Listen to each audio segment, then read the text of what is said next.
So good afternoon. So இன்னைக்கு டே 8 பார்க்க போறோம். கரெக்டா? எக்கனாமிக்ஸோட டே 8. மோஸ்ட் ப்ராப்ளி சாப்டர் 1 சாப்டர் 2 வந்து நம்ம கம்ப்ளீட் பண்ணிட்டோம். ஸோ கிளாஸ்க்குள்ள போறதுக்கு முன்னாடி நோட்டிபிகேஷன் இன்னொரு 20 நாள்ல வரப்போகுது.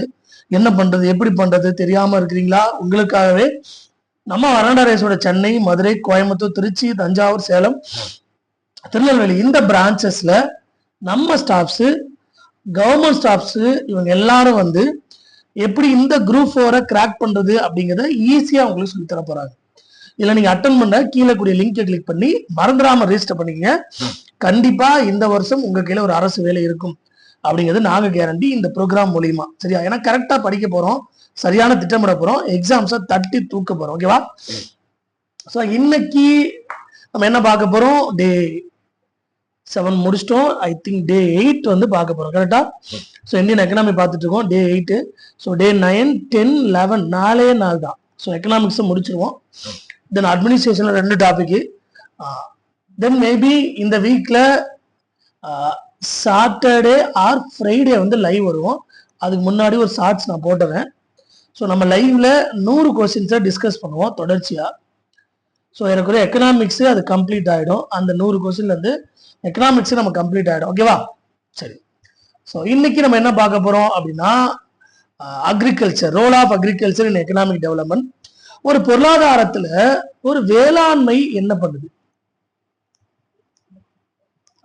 வேளாண்மையோட பங்கு என்ன ஒரு பொருளாதாரத்துல, அது எப்படி செயல்படுது அப்படிங்கிறதா இன்னைக்கு நம்ம வகுப்புல பார்க்க போறோம். ஸோ அக்ரிகல்ச்சர் அப்படிங்கன்னா என்னன்னா, இங்க நிறைய டிஃபரன்ஸ் இருக்குப்பா. ஃபார்மிங் சொல்றோம், அக்ரிகல்ச்சர்னு சொல்றோம். அக்ரிகல்ச்சர் என்னன்னா அது ஒரு அறிவியல் முறை அப்படின்னு சொல்றோம். ஆர்ட், கலைன்னு கூட சொல்லலாம். என்ன, இந்த கல்டிவேட்டிங் த சாயில்ஸ், மண்ணில இருந்து எப்படி பயிர்களை வளர்ப்பது அப்படிங்கிற ஒரு முறை, பயிர்கள் மூலியமா உணவுகளை உற்பத்தி செய்வது அப்படிங்கிற ஒரு முறை, கால்நடைகள் லைக் வந்து ரைசிங் லைவ் ஸ்டாக்ஸ் சொல்றோம். கால்நடைகள், டொமஸ்டிகேஷன் ஆஃப் அனிமல்ஸ் நீங்க படிச்சிருப்பீங்க. ஸோ நம்மளோட வரலாறுல புதிய கற்காலம் படிக்கும் பொழுது so we read domestication of animals, விலங்குகளை பழக்கப்படுத்துதல் அப்படின்னு படிச்சிருப்பீங்க. கரெக்டா? ஏறக்குறைய 2000 1000 வரைக்கும் இருக்கக்கூடிய காலகட்டம் அப்படின்னு நம்ம படிச்சிருப்போம். இது வந்து பொது ஆண்டு, பிஃபோர் கிரைஸ்ட்னு சொல்றோம். சரிங்களா? பொது ஆண்டு முன்பு. ஸோ அந்த மாதிரி ஒரு விலங்குகளை பழக்கப்படுத்துவது, வளர்ப்பது, இது எல்லாமே ஒரு வேளாண்மை, ஃபார்மிங், அக்ரிகல்ச்சர், இதுதான் சொல்றாங்க. சரியா? சரி. ஸோ அக்ரிகல்ச்சர் இந்தியாவில் இருக்கிறதுனால என்ன பெனிஃபிட்ஸ்? சரியா? ரொம்ப முக்கியம். Agriculture play the key role. வேளாண்மை தான் இந்திய விவசாயத்தோட முதுகெலும்பு அப்படின்னு சொல்றாங்க. த பேக் போன் ஆஃப் அக்ரிகல்ச்சர்னு சொல்றோம். ஏன்னா முதுகெலும்பு மோஸ்ட்லி என்னால திரும்பி பார்க்க முடியாது, பட் முதுகெலும்பு இல்லாம என்னால் நிற்க முடியாது. ஸோ அக்ரிகல்ச்சர்ல வரக்கூடிய அவுட்புட்ஸ், அக்ரிகல்ச்சர்ல வரக்கூடிய ஒரு நன்மை அப்படிங்கிறது எனக்கு சரியா தெரியாது, பட் அது இல்லாம என்னால் சர்வே பண்ண முடியாது. சரியா? இந்தியாவில் 60% மக்கள் டிபெண்ட் ஆன் அக்ரிகல்ச்சர். ஈவன் வேலை எம்ப்ளாய்மெண்ட்டுக்காக கூட இருக்கலாம். அப்படியா சார்? ஆமா. ஏன்னா யூரியா கடை வச்சிருக்கிறவன், உரக்கடை வச்சிருக்கிறவன் எங்க போவான்? ஒரு டிராக்டர் தயாரிக்கிறாங்கன்னா அந்த டிராக்டர் கம்பெனி எங்க போவோம்? ஒரு விவசாய பூச்சிக்கொல்லி தயாரிக்கிறாங்கன்னா அந்த பூச்சிக்கொல்லி நிறுவனம் யாரை நம்பி இருக்கு? போற வரவனெல்லாம் யூஸ் பண்றதுக்கா? ஜேசிபி தயாரிக்கிறாங்க அப்படின்னா ஸோ அந்த ஜேசிபி மோஸ்ட்லி அக்ரிகல்ச்சர் தென் இன்ஃப்ராஸ்ட்ரக்சருக்கு தானே பயன்படுது. இல்லை சார், நாங்க வந்து தூத்துக்குடிலாம் மலையில மாடிக்கிட்ட மக்களை காப்பாத்தலாம் ஜேசிபி பயன்படுத்தணும், அது அடிஷனல் குவாலிஃபிகேஷன் ஜேசிபி அப்படி நம்ம சொல்ல முடியாது. சரியா? ஸோ அப்ப இந்த மாதிரி நிறுவனங்கள் எல்லாமே எதை டிபெண்ட் பண்ணி இருக்கு? அக்ரிகல்ச்சர் டிபெண்ட் பண்ணி தான் இருக்கு. தென் நம்மளோட ஜிடிபியில ஏறக்குறைய 17%, அதாவது ஒரு தனி ப்ராடக்ட் கிட்டத்தட்ட 17% இந்தியாவில் ஜிடிபியில இருக்குங்கிறது பெரிய விஷயம் தான். கிளியரா? சரி, நெக்ஸ்ட் பாருங்க. வேற என்ன சார் அப்படின்னா, தொழில்துறை வளர்ச்சி, இண்டஸ்ட்ரியல் டெவலப்மெண்ட். ஏன்னா நம்ம மட்டும்தான் ரா மெட்டீரியல் போகுது, அது போனாதான் இண்டஸ்ட்ரீஸ் வந்து அந்த மெட்டீரியலை அவுட்புட் எடுக்க முடியும். ஸோ அதனால தொழில்துறை வளர்ச்சிக்கு அக்ரிகல்ச்சர் தான் போகுது. இன்டர்நேஷனல் ட்ரேடு, எக்ஸாம்பிளுக்கு நான் எக்ஸ்போர்ட் இம்போர்ட், நான் எக்ஸ்போர்ட் பண்றேன் அப்படின்னா ஜூட் எக்ஸ்போர்ட்லாம் இந்தியாவில் ஃபேமஸ். ஜூட் தமிழ்ல வந்து சணல்னு சொல்லுவோம். இது as a product of agriculture, அது மணி கிராப்ஸா கூட இருக்கலாம். இந்த மாதிரி இந்தியாவில் நிறைய எக்ஸ்போர்ட் வந்து நம்ம பண்றோம். ஸோ அதுக்கு இந்த வேளாண்மை பயங்கர சப்போர்ட்டா இருக்கு. கேபிட்டல் ஃபார்மேஷன், இன்வெஸ்ட்மெண்ட் அப்படின்னு சொல்றோம். நிறைய மூலதனம் உருவாக்கும், முதலீடு. இதுக்கு வந்து வேளாண்மை அதிகமான இங்க ஹெல்ப் பண்ணிட்டு இருக்கு அப்படின்னு சொன்னோம். உணவு கட்டாயம் தேவை. ஃபுடர் தீவனம், மாடுகளுக்கு, ஐந்தறிவு ஜீவன்களுக்கு, ஆடுகளுக்கு உணவு கொடுக்குது. இந்தியாவோட பொருளாதார திட்டமிடல் எக்கனாமிக் பிளானிங் விவசாயத்தான் டிபெண்ட் பண்ணி இருக்குன்னு சொல்றாங்க. ஏன்னா ஒவ்வொரு 5 இயர் பிளான்லயும் நம்ம என்ன பார்த்திருப்போம், அக்ரிகல்ச்சர் மேஜர் ரோல் நம்ம பார்க்கிறோம் எல்லா பிளான்லயும். ஃபர்ஸ்ட் பிளானே அக்ரிகல்ச்சர், ரெண்டாவது பிளான் இண்டஸ்ட்ரீஸ் இருக்கு, மூணாவது பிளான் அக்ரிகல்ச்சர் இண்டஸ்ட்ரீஸ், அஞ்சாவது பிளான் கூட அக்ரிகல்ச்சர். மைனிங் வருது இல்ல, மைனிங் சுரங்க தொழில் படிச்சிருப்பீங்க அஞ்சாவது பிளான்ல.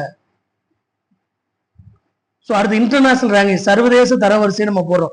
இப்போ நான் வந்து ஒரு ஜப்பானோட ஏர்போர்ட்ல இந்தியாவோட பருப்பு வகையில் ரேங்க் 1ன்னு போடுவாங்க. அப்ப உலக அளவுல நம்ம ப்ராடக்ட் மூலியமா இந்தியாவுக்கு ரேங்க் எனக்கு கிடைக்குது.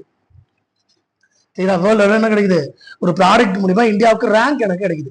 அப்ப சர்வதேச அளவுல பட்டியலிடத்துக்கு இந்த அக்ரிகல்ச்சர் அப்படிங்கிறது எனக்கு ஹெல்ப் பண்ணுதுன்னு அர்த்தம். அப்ப நல்லா பாருங்க, அக்ரிகல்ச்சர் ஒரு முக்கியமான ரோலை பிளே பண்ணுது. இந்தியாவில 60% மக்கள் வேளாண்மையில டிபெண்ட் பண்ணி தான் இருக்கிறாங்க. வேலை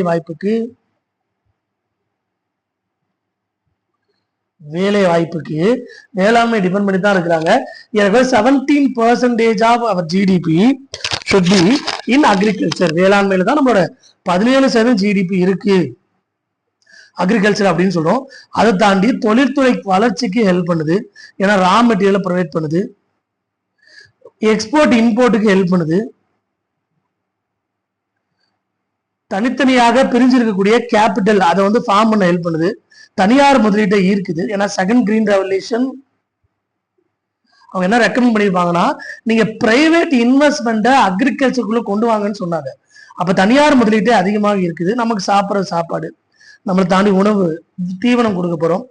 இந்தியாவோட பொருளாதார திட்டமிடல் அக்ரிகல்ச்சர் நம்பிதான் இருக்கு. ஏன்னா மோஸ்ட்லி நம்ம அக்ரிகல்ச்சரை டிபெண்ட் பண்ணி இருக்கக்கூடிய நாடு. இல்லையா? அடுத்து உலக அளவுல இந்தியாவோட ரேங்க் லிஸ்ட் போடுறாங்க. இந்தியா தான் இப்போ ரைஸ்ல வந்து ஃபர்ஸ்ட் பிளேஸ்ல இருக்கு எக்ஸாம்பிளுக்கு. அப்போ உலக அளவு ரேங்க் லிஸ்ட் போறோம். இதுதான் அக்ரிகல்ச்சர் நமக்கு கொடுக்கக்கூடியது. தென் என்ன மாதிரி பார்ட்டிசிபேஷன் கான்ட்ரிபியூஷன் அக்ரிகல்ச்சர் வந்து எக்கனாமிக்ஸ் பண்ணுது அப்படிங்கறத சைமன் குஸ்னட் அப்படிங்கிற நபர் சொல்றாரு. இவர் தான் தேசிய வருமானம் அப்படிங்கிறத நவீன முறையில சொன்னவர் அப்படின்னு நம்ம பார்ப்போம். 1934ல இந்த 1934 நிறைய இம்பார்ட்டன்டா டியரா இருக்கேப்பா. 1934 தான் பிளானிங் கமிஷனோட முன்னோடி விஸ்வேஸ்வரையா கொண்டு வர்றாரு. 1934 தான் கான்ஸ்டிடியூஷன் அசம்பிளி வேணும் அப்படின்னு எம்என் ராய் கேட்கிறாரு. 1934 தான் இந்த இன்கம் பத்தி சைமன் குஸ்னட் அப்படிங்கிற இந்த மாடர்ன் இன்கம், நேஷனல் இன்கம் பத்தி பேசுறாரு. அப்ப 1934ல நிறைய இன்ஃபர்மேஷன் இருக்கு. ஸோ அந்த சைமன் குஸ்னட்ஸ் என்ன சொல்றாருன்னா, அக்ரிகல்ச்சர் பொருளாதார வளர்ச்சிக்கு 4 வகையாக பங்களிக்குதுன்னு சொல்றாரு. ஒண்ணு ப்ரொடக்ஷன் கான்ட்ரிபியூஷன், தயாரிப்பு. ஏன்னா ரா மெட்டீரியல் அக்ரிகல்ச்சர்ல இருந்து வந்தா மட்டும்தான் உங்களுக்கு ஒரு தொழிற்சாலை ஒர்க் ஆகுது. தொழிற்சாலை உங்களுக்கு ஒர்க் ஆகுது. அதே மாதிரி மார்க்கெட் கான்ட்ரிபியூஷன், சந்தை பங்களிப்பு அப்படின்னு அர்த்தம். ஏன்னா நீங்க ஒரு அக்ரிகல்ச்சர் பண்ணக்கூடிய ஒருத்தர் இந்த இண்டஸ்ட்ரீஸ்ல இருந்து வரக்கூடிய ப்ராடக்டை பர்ச்சேஸ் பண்ணாதான் அவங்களுக்கு என்ன ஆகுது, இந்த மணி சர்க்குலேஷன் அப்படிங்கிறது நடக்கும். தென் மார்க்கெட் சந்தை. அடுத்து ஃபேக்டரி கான்ட்ரிபியூஷன் அப்படின்னா இஸ் பீப்புளா இருக்கு, மக்களா இருக்கலாம், பிளேஸா இருக்கலாம், இந்த மாதிரி அந்த மாதிரி கான்ட்ரிபியூஷன் பண்றாங்க. எக்ஸ்சேஞ்ச், நீங்க ஃபாரினுக்கு எக்ஸ்போர்ட் பண்றதுனால நம்ம என்ன பண்ணோம், இந்தியன் ருபீஸ்லேயே வாங்குங்கன்னு சொல்றோம். அப்ப யூஎஸ் என்ன பண்ணோம், யூஎஸோட கரன்சி இந்தியன் ருபீஸை கன்வெர்ட் பண்ணோம். அப்ப யூஎஸ் கரன்சி அதிகமாக இந்தியாவுக்குள்ள வர ஆரம்பிச்சிடும். அப்ப யூஎஸ் கரன்சி இந்தியாவுக்குள்ள வர ஆரம்பிச்சதுன்னா டாலரோட வேல்யூ ஆட்டோமேட்டிக்கா எனக்கு குறைய ஆரம்பிச்சிடும். கரெக்டா? Dollar value. ஸோ அப்ப என்ன, அது ஃபாரின் எக்ஸ்சேஞ்சு எனக்கு, ஏன்னா அந்த நாட்டுல பெருசா அரிசி கிடைக்குமா, ரைஸ் கிடைக்குமா தெரியாது, மீட் கிடைக்குமா தெரியாது. மீட்லாம் ஷிப்ல வச்சு 6 மாசம் கழிச்சுதான் யூஎஸ் போன நாடுகளுக்கு போய் சேருதுன்னு சொல்றாங்க. அப்ப என்னன்னா அந்த நாடு எனக்கு டாலர்ல பர்ச்சேஸ் பண்ணும். அப்ப இந்தியன் கரன்சி டாலர் இந்தியன் கரன்சியா மாத்தும் போது எனக்கு அதிக அளவு டாலர் எங்க வருது, இந்தியாவுக்குள்ள வர ஆரம்பிக்குது. ஸோ டாலர் வேல்யூ கம்மியாகுது, இந்தியாவோட கரன்சி வேல்யூ ஆட்டோமேட்டிக்கா எனக்கு என்ன ஆகும், இன்க்ரீஸ் ஆகுதுன்னு அர்த்தம். தென் அது தாண்டி ஸோ இவங்க 2 பேருக்கு என்ன வகையான ரிலேஷன்ஷிப் இருக்கு, யார் சார் 2 பேர் அப்படின்னா, வேளாண் செய்யக்கூடிய நபர், வேளாண் செய்யாத நபர். ஃபர்ஸ்ட் ப்ரொடக்ஷன் லிங்கேஜ், இவங்க உற்பத்தி பண்ண ப்ராடக்ட்டை இவங்க வராங்க, இவங்க உற்பத்தி பண்ண ப்ராடக்ட்டை இவங்க வாங்குறாங்க. அதுல ஏன்னா இங்க இருக்க ரைஸ் வந்து அக்ரிகல்ச்சர் இல்லாத ஒருத்த வந்து ரைஸ் வாங்குறான், இவன் தயாரிக்கக்கூடிய ஏதாவது ப்ராடக்டை அக்ரிகல்ச்சர் பார்க்கக்கூடிய ஒருத்தர் வாங்குறாரு. ஸோ அதுக்கான லிங்கேஜ். அடுத்து டிமாண்ட், தேவை இருக்கு ரெண்டு பேருக்குமே. தென் ரெண்டு பேருமே இன்வெஸ்ட் பண்றாங்க, கரெக்டா சேமிப்பு இன்வெஸ்ட் பண்றாங்க. ஸோ ரெண்டு பேருக்குள்ள ரிலேஷன்ஷிப் தான் உற்பத்தி, டிமாண்டு, சேவிங்ஸ் அண்ட் இன்வெஸ்ட்மெண்ட்னு சொல்றோம். சரியா? இப்ப கிரீன் ரெவல்யூஷன் ரொம்ப முக்கியமானது வேளாண்மையில. கிரீன் ரெவல்யூஷன் ஏன் வருது அப்படின்னா இந்தியால நிறைய பிரச்சனைகள் இருக்குப்பா. குறிப்பா அக்ரிகல்ச்சர் வேளாண்மையில நிறைய பிரச்சனை இருக்கு. என்ன சார் பிரச்சனை அப்படின்னா இந்தியா மோஸ்ட்லி குவான்டிட்டியை தான் நம்புறாங்க மோஸ்ட்லி. ஏன்னா நம்ம 140 கோடி மக்கள் இருக்கிறோம். எனக்கு குவாலிட்டியா இருக்கிறத விட அவனுக்கு என்ன போய் சேருதுங்கிறதாங்க முக்கியம். அப்ப இது பெரிய பிரச்சனை. அப்ப 140 கோடி மக்களுக்கு என்னால உணவு உற்பத்தி பண்ண முடியறது பிரச்சனை வருது. தென் அதுல குவாலிட்டேட்டிவ் தரமான அம்சங்கள் கொடுக்க முடியுதா? இப்ப தஞ்சாவூர்ல ஒருத்தர் வாங்கக்கூடிய அரிசியோட பிரைஸ் குவாலிட்டியும் அதே பிரைஸுக்கு நான் ஊட்டியில ஒருத்தரால அரிசி வாங்க முடியுமானா கண்டிப்பா கிடையாது. ஸோ அங்க வேரி ஆகுது. அப்ப இங்க கிடைக்கக்கூடிய குவாலிட்டி எனக்கு இங்க கிடைக்கலன்னு அர்த்தம். சரியா? அடுத்து விநியோக அம்சங்கள். ஸோ ஒரு இடத்துல இருந்து இப்ப ஹில்ஸ் ஏரியாவுக்கு என்னால அதிகமான ப்ராடக்டை கொண்டு போக முடியல. அப்ப என்ன ஆகுது? கொண்டு போய் சேர்க்க முடியாதனால ஹில்ஸ்ல இருக்கக்கூடிய பாப்புலேஷன் குவாலிட்டியான ஃபுட் அவங்களால எடுத்துக்க முடியல. அடுத்து பொருளாதாரம் சொன்னேன்ல, ஊட்டியில இருக்கிறவனும் தஞ்சாவூர்ல இருக்கிறவனோட பிரைஸும் ஊட்டியில இருக்கிற பிரைஸும் நிறைய டிஃபரன்ஸ் இருக்கு. நான் இங்க தஞ்சாவூர்ல 100 ரூபாய்க்கு 2 கேஜி வாங்குறேன் அப்படின்னா ஊட்டியில 1 கேஜி தான் வாங்க முடியும். நீ நல்லா வச்சு பாருங்களேன், ஹில்ஸ் ஏரியால ரேட், ஈவன் கூல் ட்ரிங்க்ஸ் கூட ஹில்ஸ் ஏரியால ரேட் அதிகமா இருக்கும். ஏன்னா நாங்க மேல கொண்டு வரோம் கீழே இருந்து அப்படின்னு ஒரு குற்றச்சாட்டு வைப்பாங்க. அதனால அப்ப இது இந்திய விவசாயத்தோட பெரிய பிரச்சனைகளா இருக்கு. இதை தாண்டி இந்தியா வந்து பப்ளிக் லா 480 அப்படின்னு ஒரு அக்ரிமெண்ட் எல்லாம் போட்டாங்க யூஎஸோட. பப்ளிக் லா 480 நம்ம கோதுமையை இறக்குமதி பண்ணலாம் அப்படிங்கிற ஒரு முடிவுக்கு வந்தாங்க. சரிங்களா? ஸோ இது யூஎஸோட நம்ம அக்ரிமெண்ட் போட்டோம். இதுக்கு நடுப்புற நிறைய பிரச்சனைகள் வந்துச்சு. இந்திரா காந்தி அம்மையார் போட்டோவை போட்டு இந்தியாவை அசிங்கப்படுத்தினாங்க. ஸோ அந்த அம்மா பயங்கர கோவம் வந்தாங்க. இப்போ இந்தியாவுக்கு வந்து என்ன பண்ணும், கிரீன் ரெவல்யூஷன் ஸ்டார்ட் பண்ணணும்னு சொன்னாங்க. So Indian council for agriculture research அதோட சேர்மனா இருக்கக்கூடிய MS சுவாமிநாதனை கூப்பிட்டு நீங்க என்ன பண்ணுவீங்க எனக்கு தெரியாது, கிரீன் ரெவல்யூஷன் ஒன்று கொண்டு வாங்க அப்படின்னு சொன்னாங்க. சரி, அதுக்கு முன்னாடி நிறைய பைலட் ப்ராஜெக்ட்லாம் இருந்துச்சு. பட் கிரீன் ரெவல்யூஷன் அப்படிங்கிற வேர்டை சொன்னவர் யாருன்னா வில்லியம் கவுட் அப்படிங்கிற நபர். இவர்தான் முதலாக கிரீன் ரெவல்யூஷன் அப்படிங்கிற வார்த்தையை பயன்படுத்தினார். கிரீன் ரெவல்யூஷனோட ஃபாதர் யாருன்னா நார்மன் போர்லக். இந்தியன் கவர்மெண்ட் 1965-66 காலகட்டம் இதை லான்ச் பண்ணதுன்னு சொன்னோம் கிரீன் ரெவல்யூஷன். சரியா? இதோட ஃபாதர் யாருன்னா MS சுவாமிநாதன். இப்ப இந்த கிரீன் ரெவல்யூஷன் குறிப்பாக எதை பத்தி பேசுறாங்க அப்படின்னா கிரீன் ரெவல்யூஷன் அப்படிங்கிறது சோ இந்த சீட்ஸை பத்தி பேசியிருப்பாங்க, இதோட விளைச்சலை பத்தி பேசுறாங்க.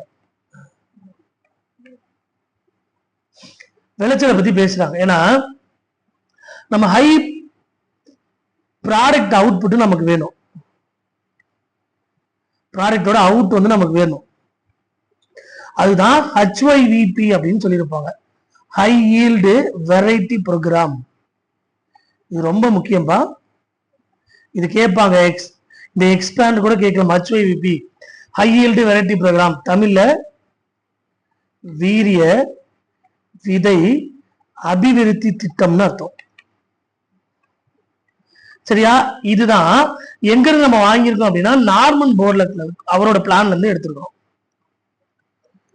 அப்ப MS சுவாமிநாதன் நார்மன் போர்லக்கோட கிரீன் ரெவல்யூஷன் என்ன எடுத்துக்கிட்டாருன்னா HYVP எடுத்துக்கிட்டார். இது TNPSC-யோட குரூப் 1ல கேட்டாங்க.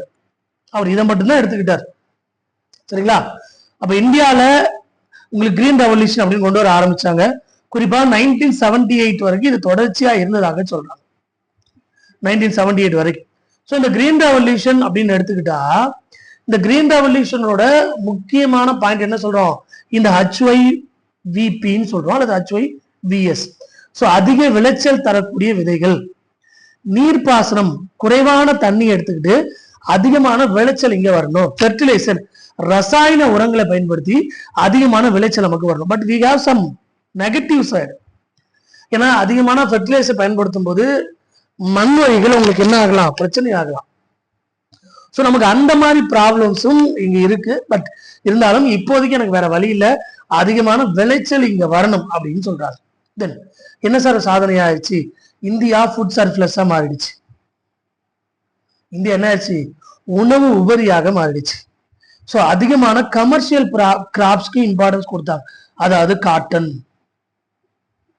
ஜூட்டு, மைஸ் எல்லாம் சொல்றோம்ல, சோளம், மக்கா சோளம், சணல்,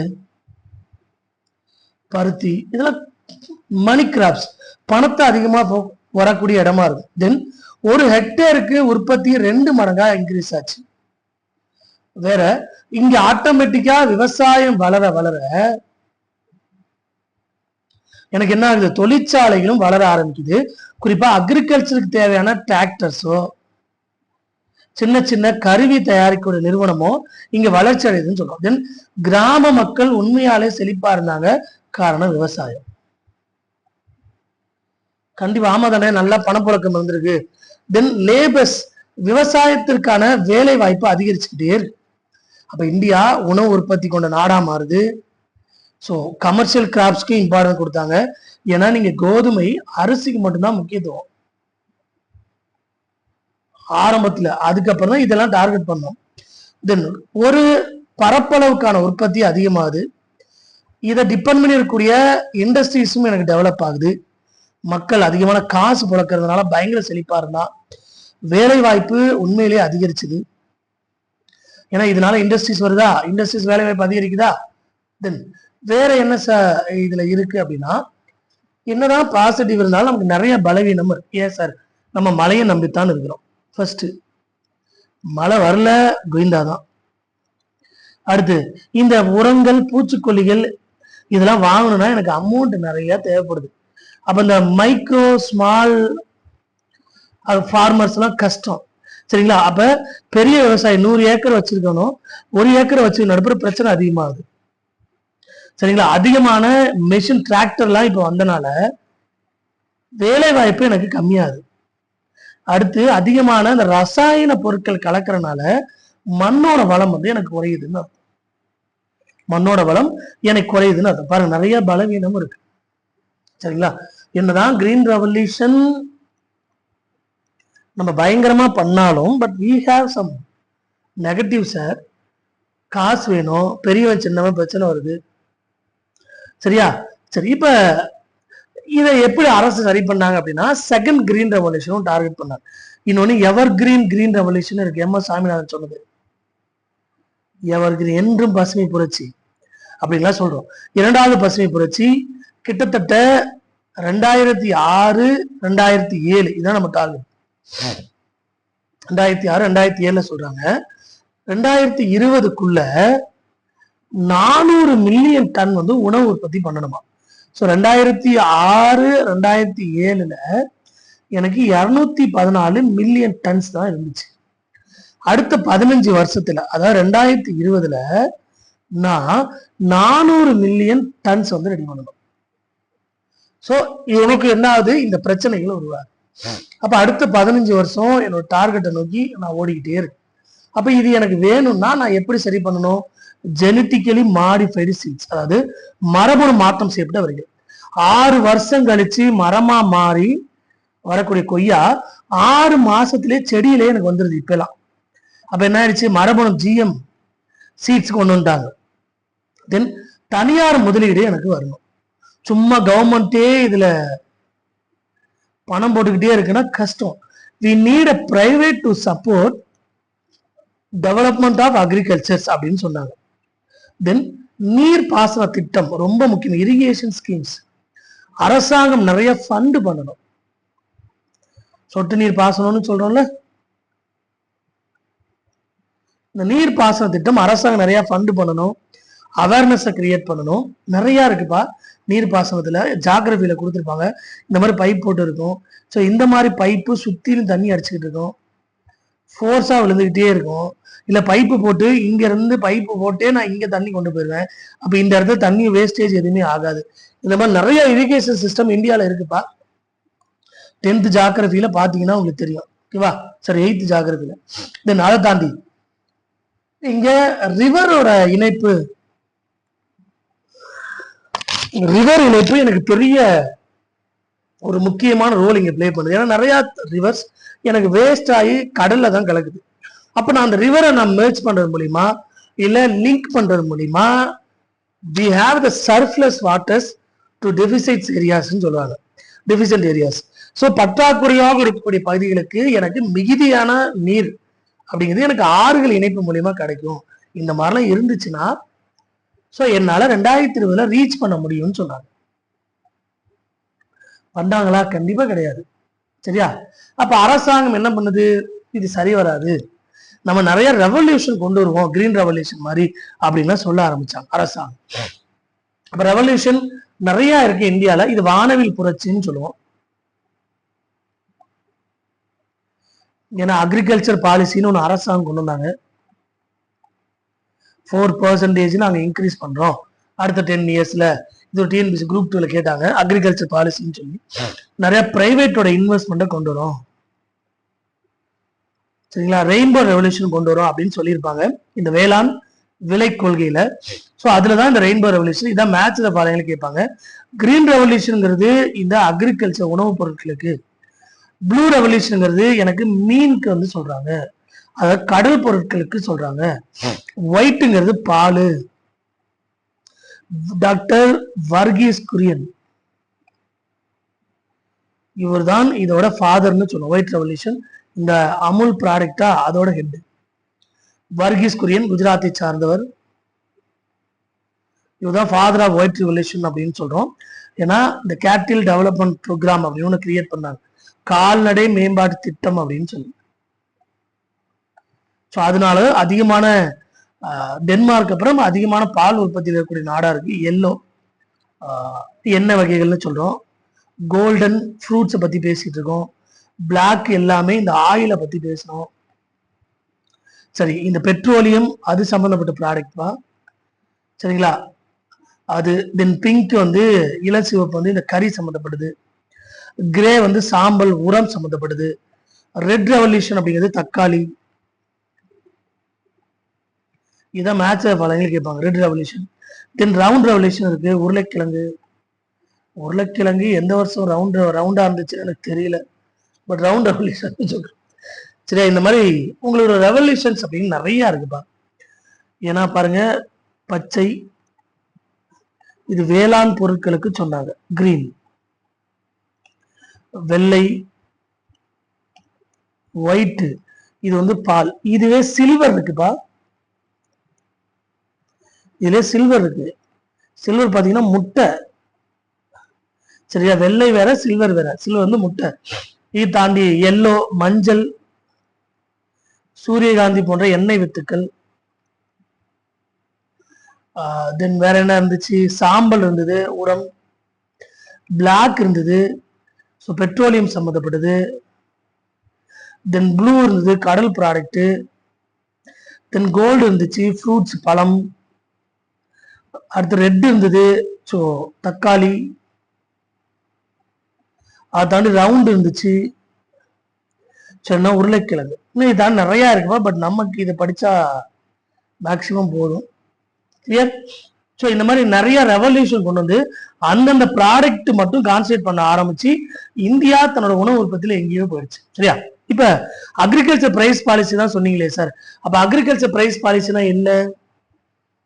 அக்ரிகல்ச்சர் பிரைஸ் பாலிசினா என்னன்னா, ஒரு ப்ராடக்ட், ஒரு அக்ரிகல்ச்சர் ப்ராடக்ட் உற்பத்தி ஆகி வெளியே வருதுன்னா அதோட பிரைஸ்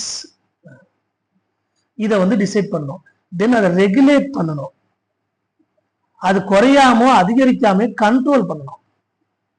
அப்ப அக்ரிகல்ச்சர் பிரைஸ் பாலிசினா ஒரு ப்ராடக்டோட விலையை தீர்மானிச்சு அதை ஒழுங்குபடுத்தி அது கட்டுப்படுத்துறதோட பாலிசிஸ் அப்படின்னு சொல்றாங்க. சரியா? ஒரு அக்ரிகல்ச்சர் பிரைஸ் பாலிசில எதுக்கு சார் இந்த அக்ரிகல்ச்சர் பிரைஸ் பாலிசி அப்படின்னா, இந்த விலை ஏற்றம் இறக்கத்தை தவிர்த்துரும். விவசாய பொருட்களுக்கு நல்ல விலை கிடைக்கணும், ஃபேர் பிரைஸ் வந்து கிடைக்கணும்.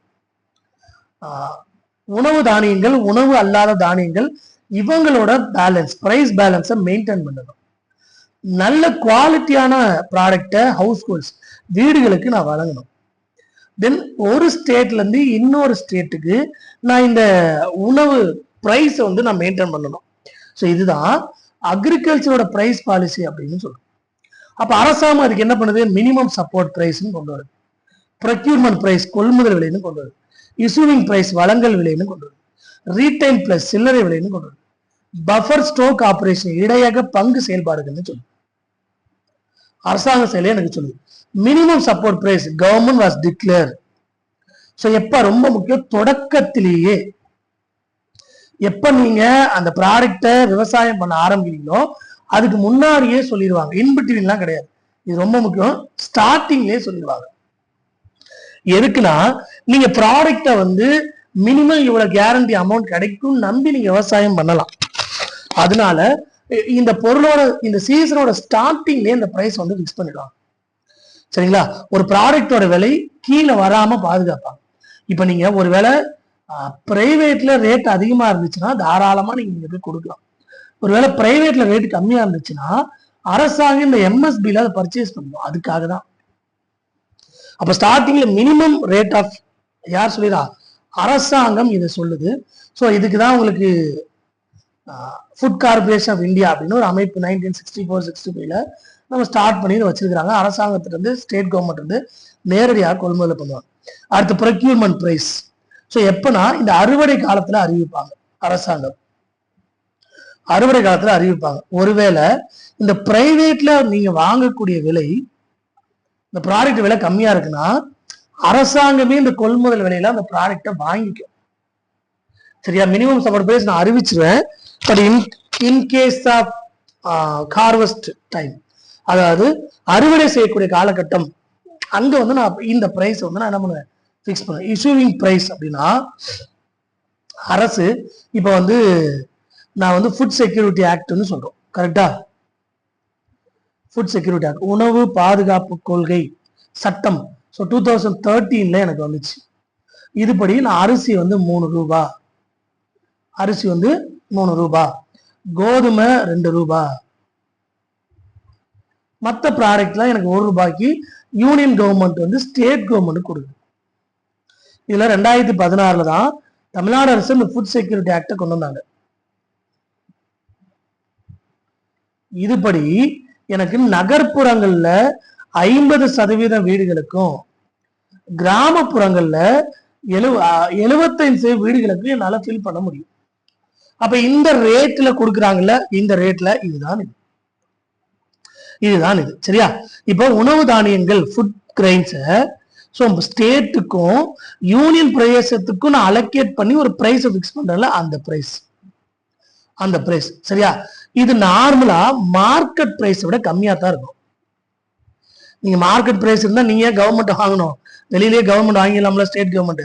ஸோ மார்க்கெட் பிரைஸை விட நார்மலா இது கம்மியா தான் எனக்கு இருக்கும். சரிங்களா? இந்த ஃபுட் செக்யூரிட்டி ஆக்ட் நல்லா படிச்சுங்க. நான் அர்பன்ல எவ்வளவு, கிராமத்துல எவ்வளவு, என்ன பிரைஸ், தமிழ்நாடு எப்போ கொண்டு வந்துச்சு, எனக்கு என்னன்னா தமிழ்நாடு கொண்டு வந்த டேட் என்னன்னு சொல்லுங்க. சரியா? தமிழ்நாடு கொண்டு வந்த டேட் என்னன்னு எனக்கு சொல்லுங்க. தென் ரீட்டைல் பிரைஸ் அப்படின்னா நீங்க நார்மலா வாங்கக்கூடிய அந்த பிரைஸ். சரிங்களா? அது வந்து ஒரு இப்போ வந்து அங்காடின்னு சொல்றாங்கல்ல, தமிழ்ல சொசைட்டி அப்படின்னு சொல்லுவாங்கல்ல, சரி இங்கிலீஷ்ல. ஸோ அங்க வந்து நான் போய் ஒரு அரிசியோ பருப்போ சர்க்கரையோ வாங்குறேன்ல, அந்த ரேட் தான் எனக்கு சொல்றோம். தென் பஃபர் ஸ்டோக் ஆபரேஷன், இது பின்னாடி பார்க்கலாம். சரி, இதை தாண்டி அடுத்து அக்ரிகல்ச்சர் மார்க்கெட். ஸோ அக்ரிகல்ச்சர் மார்க்கெட்ல எனக்கு தெரிய வேண்டியது இந்த பிடிஎஸ், பொது விநியோக சிஸ்டம். இதுல 2 இருக்குப்பா.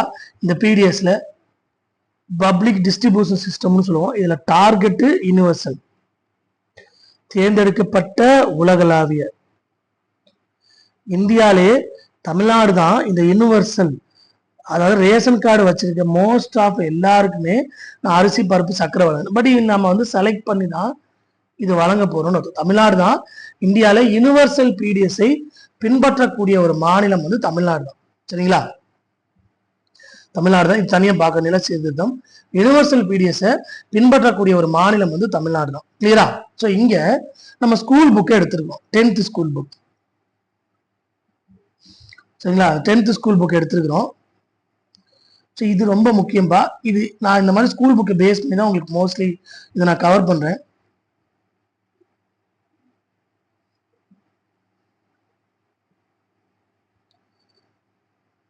சரி, இதுல நம்ம பண்ண வேண்டியது, ஸோ நம்ம சிலபஸ்ல இருக்கிறத கம்பல்சரி ஸ்கூல் புக்ல இருந்துச்சுன்னா நான் படிச்சிடணும். ஓகேவா?